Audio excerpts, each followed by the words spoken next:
monument Kwame Nkrumah, père de l'indépendance ghanéenne, à Patrice Emery Lumumba, figure de la conquête pour l'indépendance du Congo ex-Zaïre, en passant par la Tour de l'Afrique, symbole de la concertation, de l'union et de la solidarité, le Mali porte sur lui les empreintes qui rappellent son attachement au panafricanisme.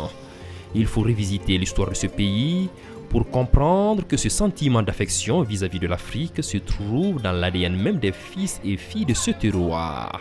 Nous sommes les descendants de grands empires qui ont marqué l'histoire du continent africain. Cela est en chacun de nous. Peut-être que, de par la force des choses, la conjoncture internationale et même nationale a étouffé à un certain moment dans l'évolution historique du Mali cette volonté d'affirmation de se fédérer dans un cadre avec les États africains. Mais aujourd'hui, on voit comment est-ce que cela est en train d'arriver. C'est parce que nous ne pouvons pas ne pas bénéficier de l'héritage des grands empires qui ont marqué l'histoire de notre sous-région ouest africaine, notamment l'empire du Ghana, l'empire du Mali, l'empire Songhai, dont le Mali actuel était le centre. Donc le Mali est l'Afrique. Et le Malien ne peut être que panafricain. Parce qu'on est africain avant d'être malien. C'est pourquoi quand vous visitez même la loi pionnière, on ne parle que de l'Afrique. Quand vous visitez, n'est-ce pas, la constitution du Mali, on ne parle que de l'Afrique. Vous comprenez? Tous les hymnes qui ont été également adressés à nos héros comme Feu Mamadou Konaté, mais on ne parle que de l'Afrique, de l'unité africaine. Le Mali est panafricain aussi par sa situation géographique. Le pays a pratiquement 7 frontières et le Mali joue le rôle en réalité de verrou entre l'Afrique subsaharienne et l'Afrique maghrébine, ou on dirait l'Afrique blanche et l'Afrique noire. Donc c'est un verrou, ceci est extrêmement important, c'est un carrefour. Et qui parle de carrefour parle de mosaïque. Et qui parle de mosaïque parle d'Afrique. Quand on remonte quelques années d'avant l'indépendance, on découvre que l'idée du panafricanisme a germé au-delà même de l'Afrique et que le Mali, par la force des choses, s'est trouvé au centre de cette unification du continent. Malheureusement, tout est fait pour occulter aux Africains et même aux Maliens ce pan important de leur histoire. La preuve, les dates marquantes qui prouvent cette volonté panafricaniste ne sont ni enseignées à l'école ni propagées lors des rencontres publiques, encore moins par les médias. C'est un vent qui a soufflé depuis les années 1920 avec les grands intellectuels afro-américains dont les papas, les parents ont été pris en esclavage et qui ont voulu qu'il y ait une solidarité fraternelle entre les Afro-Américains et les Africains. Et c'est comme ça que des grands poètes, des grands écrivains, des grands avocats comme Henri Sylvestre, comme Webb Dubois, comme Marcus Garvey ont lancé le panafricanisme. Et la première réunion sur le panafricanisme a eu lieu en réalité tout juste après la Première Guerre mondiale et où? À Londres. Mais il a fallu attendre 1963 pour voir les Africains eux-mêmes prendre en main le flambeau de ce panafricanisme fraternel pour en faire un panafricanisme d'abord politique. Pourquoi? Parce que tous les pays africains n'étaient pas indépendants, ça c'est un. De deux, la problématique des frontières, il fallait également les gérer. Faut-il toucher aux frontières ou faut-il garder les frontières actuelles, les frontières héritées de la colonisation? Il y avait également le problème des présidents, des chefs d'État africains qui étaient pour l'Afrique des peuples et d'autres qui étaient pour l'Afrique des gouvernements. Donc l'Afrique des gouvernements a prévalu sur ceux qui étaient partisans de l'Afrique des peuples, comme les Kwame Nkrumah, le Modibo Keïta. Et c'est sur cette base qu'on est parti. Et les gouvernements ont prévalu sur les peuples. Et ça continue malheureusement? Ça continue malheureusement, malgré également, parce qu'il faut prendre également la date du 9 juillet 2002, qui a vu l'érection de l'Organisation de l'Unité africaine en Union africaine. C'est fait le 9 juillet 2002 à Durban, ce qui est en République sud-africaine.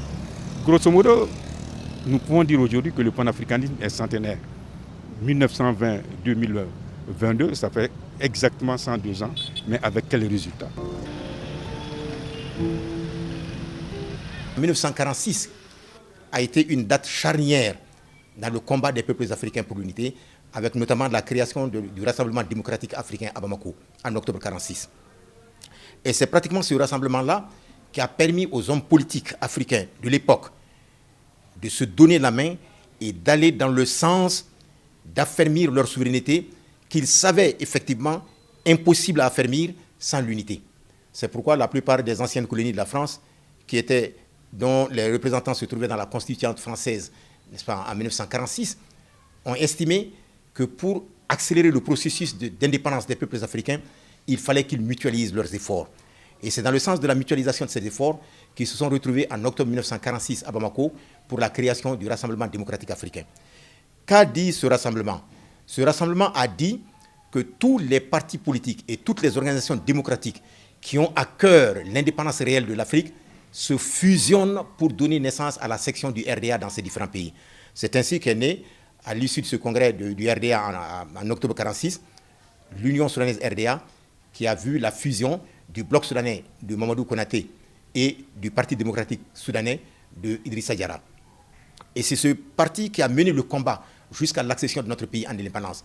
Malheureusement, Mamadou Konaté a vécu. Alors, il est mort le 11 mai 1956. Après la mort de Mamadou Konaté, Modibo Keïta a pris le flambeau de la lutte. Et les fondements essentiels de la pensée et de l'action de Modibo Keïta trouvent leur inspiration dans son combat pour l'affirmation de la souveraineté nationale et contre la balkanisation de l'Afrique. Pour montrer à quel point Modibo s'est engagé pour l'unité africaine, je vous rappelle quelques dates.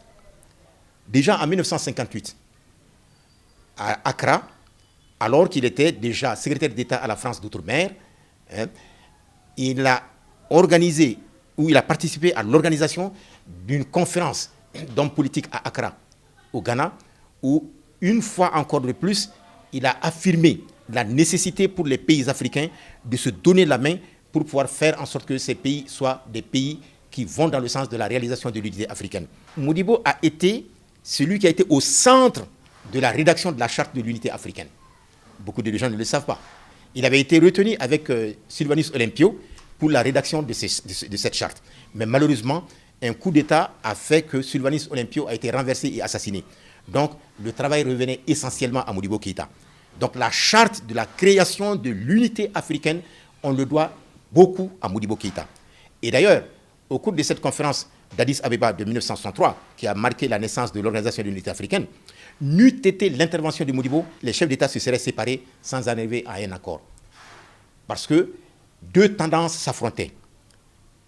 Une tendance qui était dirigée par Houphouët-Boigny et Senghor, qui voulaient absolument une organisation d'État indépendant, et de l'autre côté, Kwame Nkrumah, Sékou Touré, Modibo Keïta, qui était pour la création d'une organisation politique de l'Afrique. Alors, puisque les deux tendances n'arrivaient pas à s'entendre, c'est Modibo qui a parlé de la thèse du cercle concentrique, qui allait dans le sens d'abord de créer des organisations sous-régionales qui vont finalement, en se développant, arriver à la création de l'unité. Et que ces organisations doivent soutenir la lutte pour l'unité africaine. C'est comme ça qu'effectivement, finalement, la charte a été signée et ils sont tombés d'accord sur la création de l'Organisation de l'unité africaine. Vous voyez une fois de plus son combat, son tact, sa volonté inébranlable de faire en sorte que les Africains se retrouvent autour d'un État fédéral. Commémoration dans un premier temps de la création de l'OIA, Organisation de l'Union africaine, devenue UIA, Union africaine tout court, et aujourd'hui journée qui a pour but de renforcer l'unité et la solidarité des États africains. Le 25 mai célèbre le renforcement de l'unité et la solidarité des États africains. Journée passée sous silence dans la plupart des pays du continent, elle offre l'occasion pour faire les vrais débats. Les enjeux actuels remettent en effet tout en question. Nous devons d'être à la hauteur des défis qui sont considérables et multidimensionnels.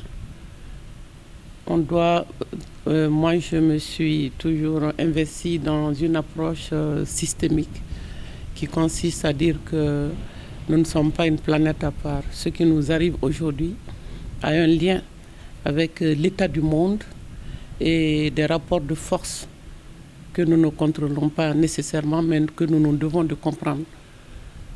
Donc, c'est réconfortant, c'est important de savoir que en 10 ans, parce qu'il y a 10 ans, j'ai vu venir cette situation tout simplement parce que de par mon parcours, je me suis trouvée dans des contextes et à des endroits où on voyait venir ces bouleversements, cette confrontation des puissances et avec des répercussions sur des pays dépendants financièrement, politiquement de l'extérieur.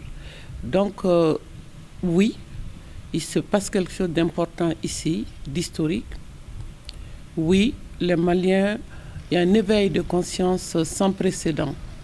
Par rapport à 2013, c'est clair que nous avons compris beaucoup de choses. Si nous savions tout cela, peut-être que nous nous serions battus autrement. Mais maintenant, on sait. Bon, maintenant, on sait. Et ce que nous avons appris, le reste, une bonne partie de l'Afrique considère qu'il y a des leçons. Et il se passe quelque chose ici qui peut arriver à tous les autres pays. C'était ça d'ailleurs. Et quand dans l'Afrique doit s'unir, Kwame Nkrumah considère qu'un pays ne peut pas se libérer, c'est toute l'Afrique qui doit se libérer. C'est-à-dire que quand il arrive quelque chose à un pays, les autres sont concernés. C'est ce que Modibo Keïta a dit aussi à propos des troupes étrangères, de la présence des troupes étrangères comme des casques bleus. Il a considéré que ce qui s'est passé au Congo avec l'assassinat de Lumumba et que nous avons du souci à nous faire, ça peut arriver n'importe où. Et là, c'était prémonitoire. Nous y sommes maintenant. Qu'est-ce qu'on fait? À la faveur de la guerre en Ukraine, nous voyons aujourd'hui que cette promesse d'une mondialisation qui allait permettre à tout le monde de circuler librement, les biens, les marchandises, nous savons par expérience, les peuples du Sud, plus particulièrement d'Afrique, que si liberté il y a, c'est les possédants, ceux qui ont décidé, ceux qui considèrent la suprématie blanche, nommons les choses telles qu'elles sont. Ils sont aujourd'hui obsédés par l'idée du grand remplacement, c'est-à-dire que les Noirs sont trop nombreux, le seront davantage dans les décennies à venir et qu'il faut qu'ils se protègent, qu'ils protègent leurs frontières, qu'ils protègent leurs valeurs et qu'ils protègent les intérêts de leurs entreprises. C'est ça la contradiction. Vous ne voulez pas des gens du Sud, d'Afrique, chez vous, mais vous considérez que vos entreprises peuvent venir piller, s'enrichir et polluer, et voilà, en toute impunité. Moi, c'est le sens de mon combat depuis 30 ans maintenant. Et je pense que c'est bien. Je me félicite du fait que on ne considère plus que ce que je suis en train de dire, que ce n'est pas une histoire d'être contre les Blancs ou pas. Le problème n'est pas là. C'est que les Blancs même se sont mis dans un système dont l'effet boomerang, ils récoltent aujourd'hui les conséquences de leur insincérité, de leur arrogance. Et je pense que nous avons aujourd'hui la chance de tirer les enseignements de ces expériences parce que 63-2022, ça fait 59 ans et l'année prochaine nous serons à la 60e année. Il serait intéressant de penser plutôt à la création d'un panafricanisme que j'appelle le panafricanisme du XXIe siècle. Qu'est-ce que ça veut dire? Parce que quand nous disons nous voulons œuvrer pour la promotion de la démocratie, mais généralement la définition qu'on donne de la démocratie, c'est la définition d'Abraham Lincoln, qui est du XVIIIe siècle, qui dit pouvoir du peuple, par le peuple et pour le peuple. Mais en réalité, chez eux, quand il dit pouvoir du peuple, par le peuple, pour le peuple, c'est le pouvoir du peuple, par le peuple et pour la dignité du peuple. Et pour la dignité du peuple. Donc nous devons également travailler sur ce concept qui peut avoir comme devise le pouvoir des Africains, par les Africains et pour la dignité africaine. Et quand tu parles de dignité africaine, le problème de dignité, c'est d'abord le droit à la vie, la satisfaction des besoins immatériels et matériels des Africains. Ceci est extrêmement important. Quand tu parles de dignité, c'est le respect et la protection des droits humains. Quand tu parles de dignité, c'est tout ce qu'il y a comme action rétrograde qui peut mettre en retard le pays. Quand tu parles de dignité humaine, c'est mettre les hommes et les femmes au travail pour le développement de l'homme dans toutes ses dimensions. Ceci dit, le Mali, Parce que le hasard n'existe pas, tente de sonner le glas à cet impérialisme qui très longtemps et qui malheureusement continue encore à imposer son diktat à ce continent. Très engagé dans une lutte de prendre son destin en main, ce deuxième pays, le plus vaste de l'Afrique de l'Ouest après le Niger, balise le chemin de la libéralisation totale du continent. L'Afrique est le seul continent aujourd'hui qui se trouve à la traîne de tous les autres. Pourtant, potentiellement, c'est le continent le plus riche. Pourquoi? Parce que nous sommes morcelés. Et ce morcellement de l'Afrique, je l'ai dit, n'est pas né de la politique de l'époque coloniale seulement. Je renvoie, comme je l'ai dit tantôt, à la conférence de Berlin de 1885, où tout a été entrepris pour faire en sorte que les Africains soient partagés entre les puissances capitalistes de l'époque, qui ne pouvaient pas ne pas aller dans ce sens-là, malheureusement parce que leur marché était devenu trop étroit pour ce qu'ils produisaient et leurs industries n'arrivaient plus à satisfaire les besoins à cause du manque de matières premières. Donc il fallait sortir pour essayer de trouver ailleurs ce dont les capitalistes avaient besoin pour se développer et le marché pour pouvoir écouler les produits de ces industries-là. Voilà pourquoi ils se sont acharnés sur l'Afrique comme des fauves sur une proie.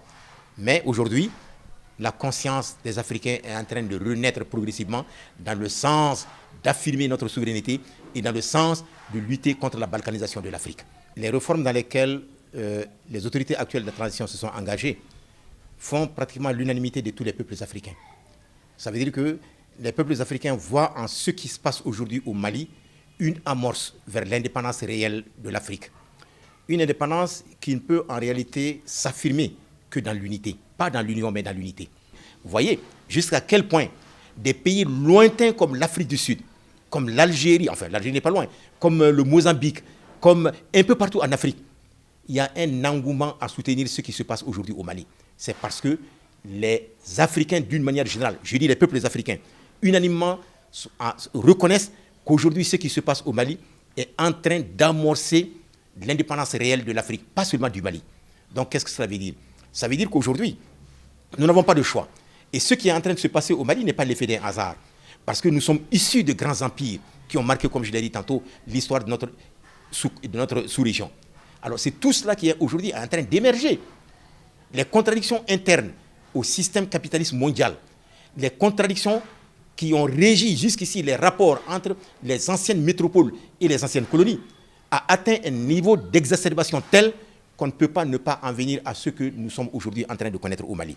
C'est pourquoi je dis, je suis optimiste, fondamentalement optimiste, convaincu que ce qui est en train de se passer au Mali n'est pas le produit d'un hasard et que nous devons unanimement reconnaître que notre salut se trouve dans cette façon de nous organiser pour faire en sorte que nous sortions des crises que nous avons toujours connues parce que tout simplement nous sommes restés pendant longtemps et jusqu'ici d'ailleurs en Afrique des États poussières comme l'a dit Modibo Keïta en 1958.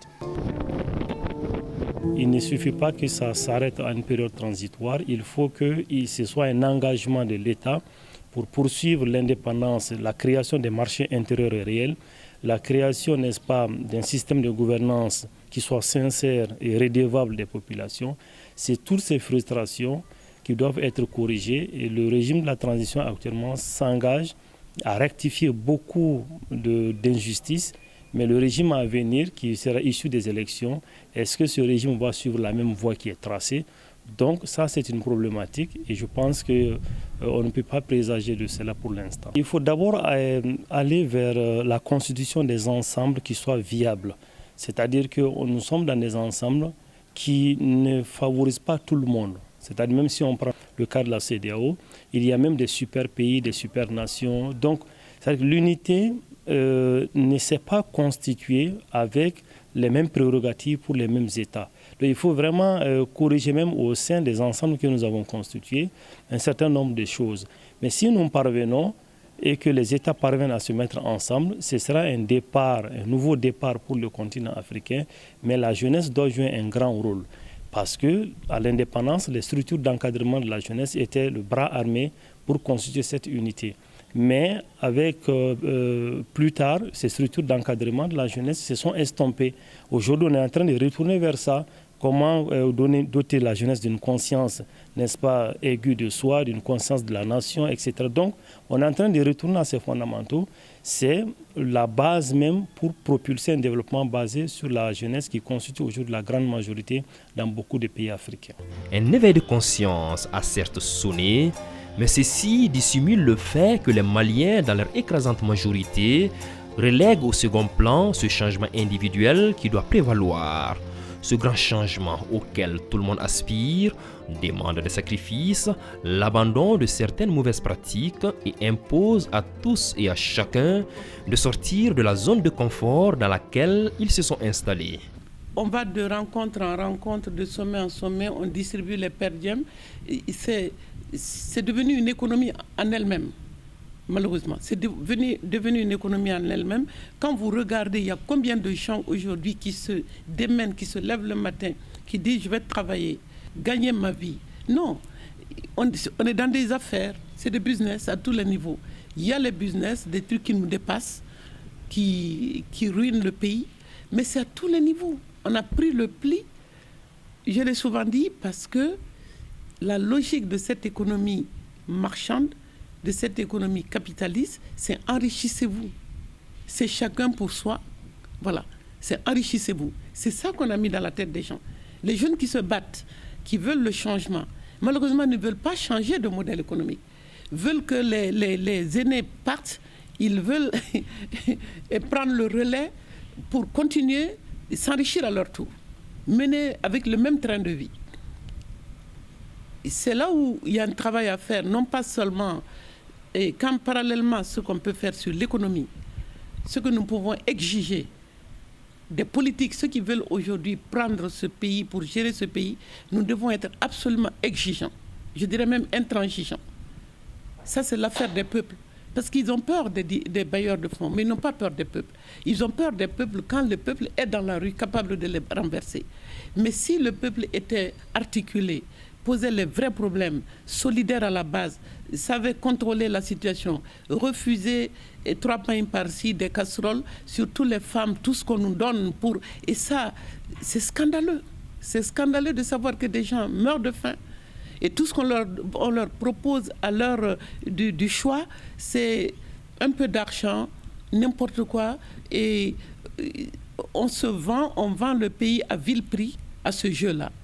Donc c'est ça il faut en finir avec ça. Il faut une véritable société civile, des électeurs qui sont consciencieux de la gravité de la situation, parce qu'il va faire très chaud, sécheresse, inondation, crise alimentaire, crise énergétique, crise sanitaire, crise financière. Alors tout ça mis bout à bout. Et c'est pour cette raison qu'il faut qu'on en finisse avec cette guerre. Il faut qu'on passe à autre chose, qu'ils n'ont qu'à tous partir, parce que toutes ces institutions-là, c'est un tel mythe. Moi, ça fait plus de 30 ans que je suis dans ce système. Toutes ces institutions créées après la Deuxième Guerre mondiale l'ont été et en fonction des besoins des dominants. Ce sont leurs institutions, ce sont leurs instruments. Je dirais que les jeunes ne portent pas cet esprit en eux. C'est-à-dire que penser à la journée de l'Afrique, le terme même c'est la journée de la libération de l'Afrique, au regard de la période coloniale qui venait de s'estomper, donc en 1963, mais les jeunes d'une certaine génération ne portent plus en eux les idéaux de la nation. C'est-à-dire que ce sont des problèmes personnels, des problèmes d'insertion, des problèmes très personnels qui caractérisent la jeunesse. Et ça aussi, cela incombe aux structures d'État qui doivent doter la jeunesse d'une certaine idéologie, d'une certaine éducation politique, d'une certaine éducation de la jeunesse. Longtemps, la jeunesse, de 63 à maintenant, en tout cas durant la décennie des coups d'État jusqu'à maintenant, il n'y a pas eu un suivi régulier de cette jeunesse, si bien que chacun évolue selon ses propres problèmes. Donc les idéaux liés à la journée de libération de l'Afrique ne sont plus des idéaux qui animent la jeunesse aujourd'hui. Ça, c'est l'une des caractéristiques de la jeunesse actuelle, des chemins qu'on appelle des chemins des raccourcis. Donc la jeunesse doit être l'exemple, doit mettre en œuvre, n'est-ce pas, les efforts qui ont été tracés en termes de schéma de développement Mais lorsque cette jeunesse tombe dans la facilité, comme malheureusement c'est le cas dans beaucoup de pays d'Afrique ici, ça ralentit considérablement l'effort de développement du pays parce que cet effort est majoritairement concentré vers la jeunesse. Donc c'est le travail, le culte du travail bien fait, mais aussi cette jeunesse doit porter en elle le souci du développement du continent, le souci du développement de son pays. C'est en cela seulement que l'on pourrait faire bouger les lignes concernant l'unité africaine. L'ordre mondial se brise progressivement à cause de l'égocentrisme. Le Mali, de par sa démarche actuelle, met tout en œuvre pour établir de nouveaux codes basés sur la transparence, la sincérité et le respect dans ses relations avec l'extérieur. Mais il faut oser aller plus loin en ayant à l'esprit que les cartes sont par lui détenues. Et le Mali est en cela le lieu où on peut évaluer aujourd'hui à ce tournant. Nous sommes à un tournant au plan mondial, mais c'est ici, c'est à nous de documenter institution par institution ce que nous savons. Nos militaires savent de l'intérieur ce qu'est l'aménagement. C'est à nous de dire non, ça suffit. C'est vrai, ça a duré, on a été nous-mêmes casque bleu quelque part, mais voilà, le résultat, c'est ça. Ça ne résout rien. Donc il faut revoir ça, ne pas avoir peur, ne pas se croire qu'ils sont à un niveau. Non, il y va de notre dignité, il y va de l'image de notre pays. Nous devons donner de la voix pour dire qu'est-ce qui n'a pas marché. On me dira oui, mais dans tout ça, et nous-mêmes, ça revient sans arrêt. Et nous-mêmes, et notre part de responsabilité. Notre part de responsabilité, c'est qu'on s'est montré corruptible. On a cru qu'une fois qu'on est dans une position, on peut se servir sa famille, son parti, sa tribu, et tout y passe. Et cela peut cesser si on considère que le marché ne peut pas remplacer l'État. Ceux qui nous disent aujourd'hui l'État n'est pas l'absence de l'État, je n'entends que ça. Les soi-disant bailleurs de fonds et leurs experts, l'État n'est l'absence de l'État, la corruption et les services de l'État. Mais c'est eux qui, dans les années 80, ont dit que l'État doit laisser la place au marché. C'est eux qui ont perverti l'administration. Et on croit qu'on va à la recherche de ressources pour l'État quand on sait qu'on se sert soi-même d'abord. Et qu'on ne peut accéder au pouvoir qu'avec cet argent, qu'on ne peut se maintenir qu'avec cet argent, qu'on ne peut se faire réélire qu'avec cet argent. Et vous voulez parler de gouvernance? Vous ne trouverez pas l'oiseau rare dans un tel système. Donc c'est une crise systémique, c'est un problème de système.